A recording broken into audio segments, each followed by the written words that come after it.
السلام عليكم. عايزين نوصل الفيديو ده يا جماعة وبشكل سريع علشان يتم التعامل الفوري مع الناس دي. وانا لو شفت الست دي لوحدها رد فعلي ما كانش هيبقى بالطريقة دي، واكيد حضراتكم.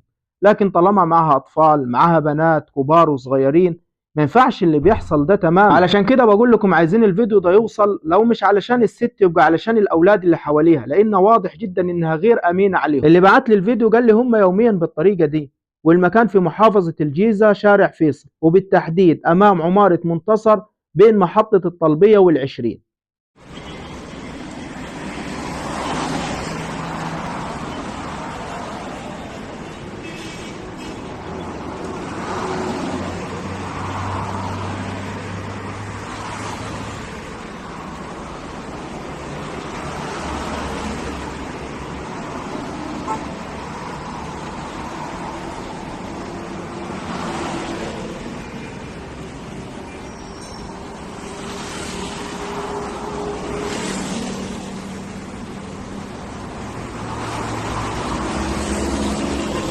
اللي شفته في الفيديو ده حقيقي، أيوة بيشربوا آيس زي ما انت شفت البنت بتشرب آيس، في أطفال حواليهم.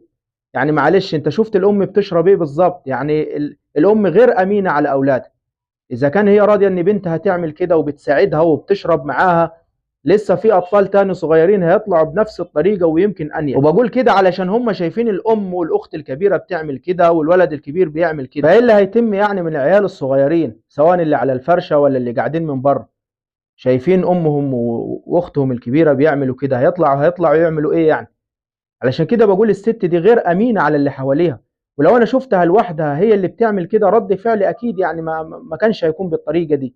لكن حتى علشان ننقذ الأولاد منها الأول، ومن من الوضع اللي هي حطاهم فيه، ومن اللي بتعمله قدامهم، واللي للأسف فيما بعد هم سهل جدا يقلدوها. وما بتكلمش على العيال الصغيرين وبس، كمان البنت الكبيرة محتاجة تتراعى، محتاجة حد يراعيها، محتاجة تروح مكان تفوق من اللي هي فيه، تتعالج منه. معلش، كنا بنتكلم عن قضية من أيام لبنت كانت في توك توك، وكنا فاكرين إن البنت دي مخطوفة. أغلبكم شاف الفيديو ده، للأسف فيما بعد اكتشفنا إن البنت أصلا كانت بتشرب مع الشباب داخل التوك توك. فمعلش برضو، علشان هي ما توصلش للمرحلة دي أو توصل لمراحل أصعب، وإخواتها الصغيرين يوصلوا لمراحل الأصعب، الحمد لله الدولة بتتعامل بشكل كويس جدا جدا مع الوضع ده، وبتحطهم في دار رعاية. وزارة التضامن مش هتسمح بكده، وهتتحرك بشكل سريع خلال الساعات اللي جاية، أنا متأكد من كده بإذن الله.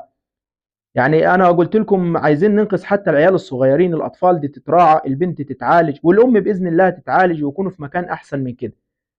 عايزين نقف مع بعض ونشير الفيديو، نوصل الفيديو ده للجهات المختصة، اللي بإذن الله خلال ساعات بسيطة هيكون تحرك إيجابي جدا جدا، وهطلع أطمن حضراتكم بالموضوع. شكرا لحضراتكم، أشوفكم على خير، والسلام عليكم ورحمة الله.